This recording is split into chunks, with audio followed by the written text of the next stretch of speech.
कि उत्तराखंड के संयुक्त सचिव स्तर के एक आला अधिकारी पर लगा है रेप का संगीन इल्जाम। 26 साल की एक लड़की को नौकरी का झांसा देकर लंबे समय तक रेप करने का आरोप है उन पर। पीड़ित ने दिल्ली के पांडव नगर थाने में आरोपी अधिकारी के खिलाफ 0 FIR दर्ज कराई है और इस मामले में अब दिल्ली पुलिस इस मामले को उत्तराखंड पुलिस को सौंपने वाली है। उत्तराखंड के वरिष्ठ अधिकारी पर रेप का इल्जाम।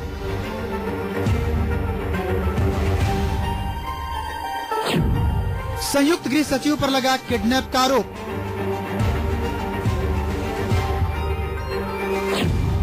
जोशी पर जान से मारने की धमकी का आरोप। क्या उत्तराखंड सरकार देगी गुनाहों का जवाब? वो पिछले 10 महीने से जो ये शारीरिक उत्पीड़न का मामला मैं सामने लाई हूँ, ये पिछले 10 महीने से मेरे साथ हो रहा है। तो सुना आपने, 26 साल की ये पीड़ित युवती उत्तराखंड के उस आला अधिकारी की कारस्तानी बता रही है जिसे इसने अपने पिता की नजरों से देखा था। पहले वो वही एक इतनी एज का आदमी, मैं उनको उस तरह से ट्रीट नहीं करती थी, जो सहानुभूति वो दिखाते थे उसमें मुझे लगता था वो ममता की तरह देखती थी मैं, कि मेरे पापा की तरह हैं। पीड़ित युवती का छल का दर्द उत्तराखंड सरकार से इंसाफ मिलने की फरियाद कर रहा है। उत्तराखंड की सरकार से अपील है, वहाँ के मुख्यमंत्री से अपील है कि जिस तरह से वहाँ से अभी तक भी कोई रिस्पांस नहीं आया है कि वो मेरे साथ न्याय करें, मुझे इंसाफ दें। सरकार से इंसाफ की फरियाद कर रही उत्तराखंड की इस बेटी का जुर्म बस इतना है कि अपने पिता समान एक नौकरशाह पर इसने एतबार कर लिया। करीब 3 साल पहले सूबे के एक वरिष्ठ अधिकारी से इसकी पहचान एक यूथ कांग्रेस की नेता ने करवाई, जिसके बाद अधिकारी ने अपने रसूख के बल पर इस युवती से दूरियां इतनी कम कर ली कि इसके अरमानों का खुदा बन बैठा। मेरा एक हमेशा से सपना था कि मैं एक अपनी NGO बनाऊं और मैं महिलाओं की मदद करूं। मुझे पता नहीं था कि परिस्थिति मुझे जिस मोड़ में लाकर खड़ा कर देगी।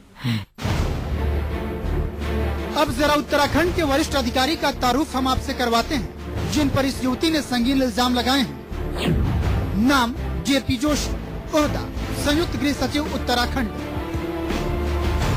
युवती के आला अधिकारी से जान पहचान का शुरू हुआ सिलसिला विश्वास की बुनियाद पर इतना गहरा हो गया कि नौकरशाह युवती के घर आने जाने लगा। लेकिन आरोपों के मुताबिक युवती का विश्वास करीब 10 महीने पहले उस वक्त बिखर गया जब उत्तराखंड का कद्दावर अधिकारी उसके साथ जिस्मानी ताल्लुकात पर उतर आया। युवती ने इसका कड़ा विरोध किया, लेकिन संयुक्त गृह सचिव ने अपने रसूख के बल पर उसके विरोध को धराशायी कर दिया। तो भाई मैं कह रही हूँ कि मैंने हमेशा इस चीज का विरोध किया है, लेकिन विरोध को वही जब भी मैं कहती थी मैं सबको बता दूंगी तो वो कहते थे कि तेरी सुनने वाला कौन है यहाँ पर। आला अधिकारी से युवती की 3 साल पहले हुई जान पहचान 10 महीने पहले उस वक्त चकनाचूर हो गया जब आरोपों के मुताबिक उसने युवती के साथ जिस्मानी रिश्ता बनाया, साथ ही अपने रौब के दम पर युवती का यौन शोषण करता रहा। इतना ही नहीं, उसने युवती की CD भी बना दी। MMS भी बनाया आपने? हाँ जी, उन्होंने मेरा MMS भी बनाया। उत्तराखंड के संयुक्त गृह सचिव की कारस्तानी आरोपों के मुताबिक यहीं तक सीमित नहीं है। दागदार होते अपने गिरेबां को बचाने के लिए अधिकारी ने इस पीड़ित युवती को जान से मारने की भी धमकी दी, साथ ही इसका किडनैप कर लिया, जिसके बाद बमुश्किल उसके चंगुल से बचकर ये दिल्ली पहुंची है। जब इसका विरोध किया और ये बात खुल गई कि वो जो एविडेंस है उनके खिलाफ मेरे पास है, तो उन्होंने मेरा बीते रविवार अपहरण कराने का प्रयास किया। पूरा JMS रोड कमला पैलेस होटल से पूरा मेरा अपहरण कराने का प्रयास किया। उसके बाद से मुझे लगातार JP जोशी की तरफ से जान से मारने की धमकियां मिल रही थी।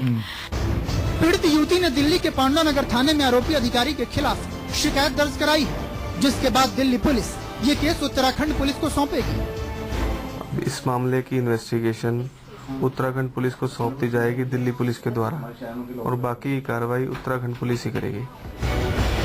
बहरहाल देखना होगा उत्तराखंड के वरिष्ठ अधिकारी पर लगा रेप का इल्जाम रसूख और रौब के दम पर दबकर रह जाएगा, या फिर इंसाफ की आस में दिल्ली की खाक छान रही पीड़ित युवती अपने गुनहगार को सजा दिला पाने में कामयाब होगी। मोहितों, दिल्ली, News 24।